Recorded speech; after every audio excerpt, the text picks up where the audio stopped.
Dear friends, wise people say knowledge is the ultimate power. Therefore, let us as Rödl and partner empower you with our Lighthouse Talks with our India experts. Hope you enjoy today's episode. A very warm welcome to Rödl and Partner presents the Lighthouse Talks with our India experts. We've often heard of terms like unemployment, employee welfare, compensation, wages, social security, equality, etc., etc. These are the topics that we commonly talk to our friends and family. In our today's session, we'll talk about the law that binds all these factors together. The much awaited and talked about, the labor codes. Let's decode these codes today. I would like to welcome Ms. Apoorva Singh.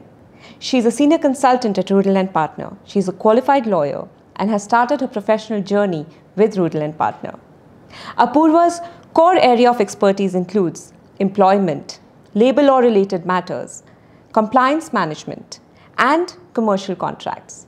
She has also represented Rödl and Partner as a speaker in various seminars organized by trade chambers like IGCC, VDMA, and Make in India Mittelstand, organized by Embassy of India in Germany. Welcome, Apoorva. Thank you, Anushrii, for the kind introduction. It is a wonderful opportunity to be on this forum. Thank you so much for joining us, Apoorva. This topic sounds so compelling. So without any further ado, let's begin with today's topic of labor codes. The much awaited labor reforms that everyone has been talking about. Definitely, Anushrii. To begin with today's topic, it is very important to apprise our viewers regarding the brief background of these labor codes. The Indian government, the Ministry of Labour and Employment, have codified 29 central labour laws relating to wages, social security into 4 labour codes, which are known as the Wage Code, the Social Security Code, the Occupational Safety, Health and Working Conditions Code, and the Industrial Relations Code. These codes were earlier expected to be notified by the beginning of this financial year. However, their enforcement dates have been further deferred. This is due to the fact that there are still certain states who are yet to finalize these rules and notify them in order to bring them into their respective jurisdiction. So this is the power of 4. Apoorva, can you briefly elaborate on what is the objective which Indian government intends to achieve with these initiatives? Definitely, Anushrii. India has the second largest labour workforce in the world.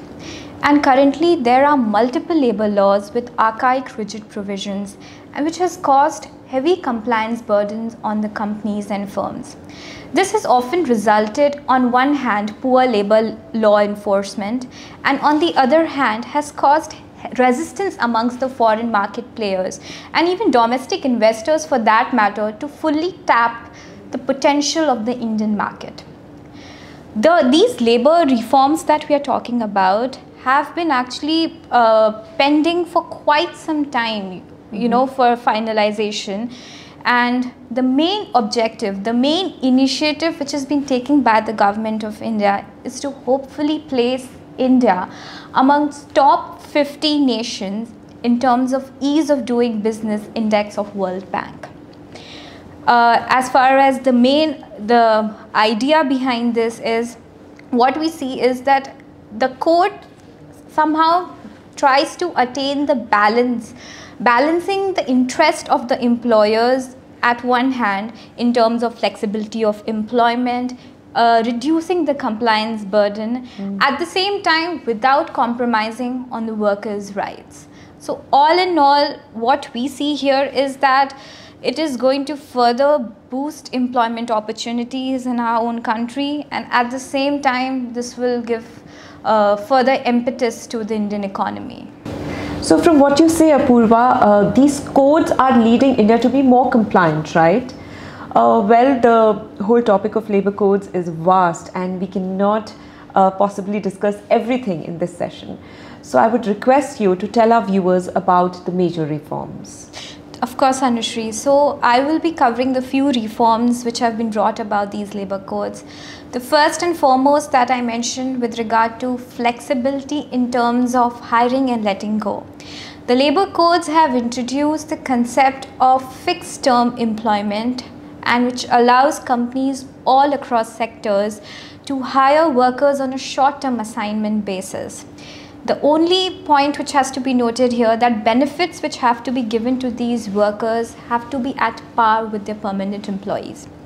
Second aspect of flexibility is that currently under the in the Labour Law Industrial Dispute Act, when it comes to closure, retrenchment and layoffs of the workers, for workers, the threshold of workers 100 and more, you require the government prior approval. And oftentimes because of the strong liaison between the trade union and the government, sometimes obtaining these approval becomes quite cumbersome. So under the Industrial Relations Code now, the threshold for up to 300 workers, you shall not require, when it comes to retrenchment, closure and layoffs, the government approval would not be necessary.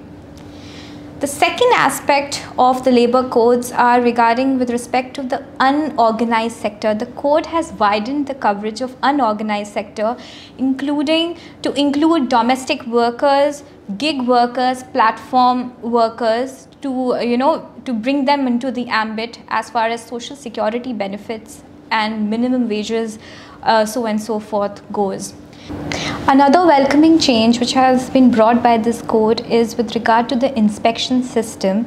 It in such a way that now it has set a conducive environment for enforceability of labor laws with transparency and with accountability. Now the code has introduced the concept of inspector cum facilitator. Earlier, under the current system, the role of inspector is just limited to inspection if the employers are complying with the current labor laws or no.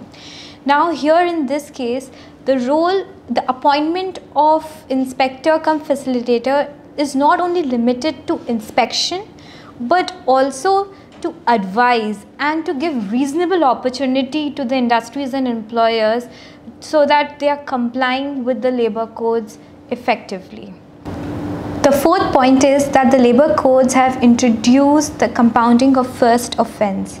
However, in case of repeated offenses, if these violations have occurred within a period of 5 years from the last violation, then the compounding is not available.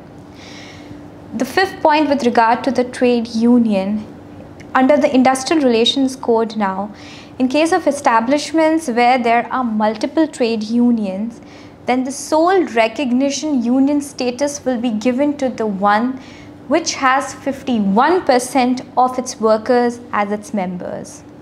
Finally, the most important change which has created apprehensions in the mind of many is with regard to the condition which has been introduced under wages under the Wage Code Act.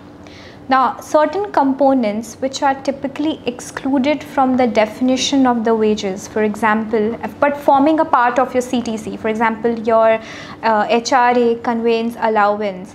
Now, this new condition which has been inserted states that if these excluded components exceed 1/2 or such percentage as notified by the central government, then such exceeded amount shall also be considered as the part of the wages.